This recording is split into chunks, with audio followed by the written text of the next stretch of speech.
Hi, so today I'm going to conclude the Tengun videos with the last 5 exercises. If you'd like to refer to my other videos, there's a few videos with every 5. So this is the last 5 of the Tengun exercise, the celestial stem exercises. Number 21 is it's really a leg exercise, but it teaches a lot of these exercises have a history in Bagua as well. So I'll show you how we practice it, more from a Xingyi training point of view and where it would have come from the Bagua. So the first one is the squat and thrust. Okay, so I'm in like a marble position here. When I drop down, I drop as if you're hitting 1. Then I come up under the armpit, a bit like teacup serving. Okay, those who know teacup serving from Bagua Zhang. 1, then up under the armpit, and then behind 2. Then I come up under the armpit, 1, 2, 3, 4. Now, the timing, 1, 2, 1, 2. Now these types of exercises you'll see in Bagua, but slightly different. You'll see coming down, okay, into position. So when somebody's, some of the turns, shooting down into this position here, very, very useful for people trying to arm lock you, etc. And this type of movements here, which looks pretty odd from this position here, is very typical of some of the strikes over yourself. Okay, so learning to maneuver and twist the body, so very typical of Bagua. I might have a movement where I twist upon myself and thrust out behind myself. Okay, so you can see where I think the Xingyi have taken it predominantly from Bagua, these movements. Of course, basic applications of striking the groin. The next one is very basic coordination of it. We normally walk when we do this one. If I was walking around, all I do is I take a step forward, my hand comes up, 1 together, 1. Then when I grab, here I pull, and the same time I pull, I thrust. 1, 2, 1, 2. So it's just a very basic 1, 2, 1, 2. Okay.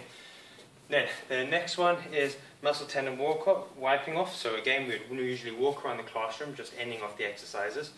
First ones, what I do is I bang the muscles, okay, so the tops of the forearm, okay, and the bottom of the forearm, I bang them and I kick the top of my calf as I'm walking. And when you're walking, you try to kick so your leg, so it slides a bit, okay?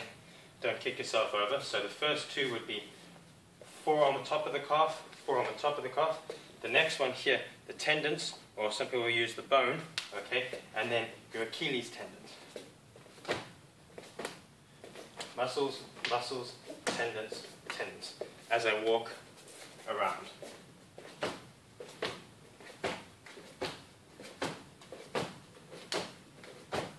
Okay. Then, the next ones are now Qigong exercises, the last 2 to finish off. Most of these exercises could be deemed hard Qigong as well. This is what we call heel toe. What you're doing from this position here, you're going to be massaging your kidneys, and your feet are going to be going from the heel up to the ball of the feet, up to the heel, up to the ball of the feet.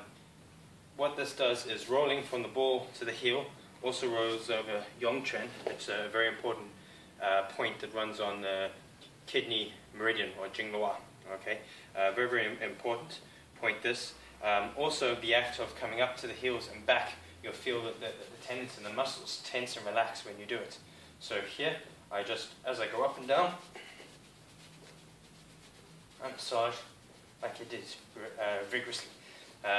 Often, when people get good at that, what they do is they actually hold their breath, and they suck. You suck up, which is called sucking up.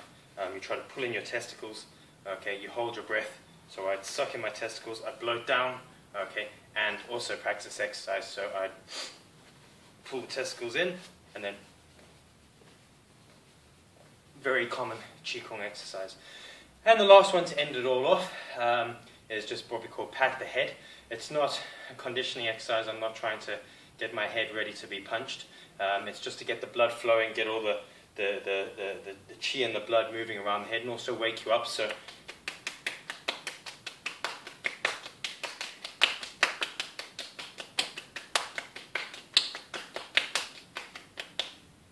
okay, so these are the group of 25 exercises that I have learned.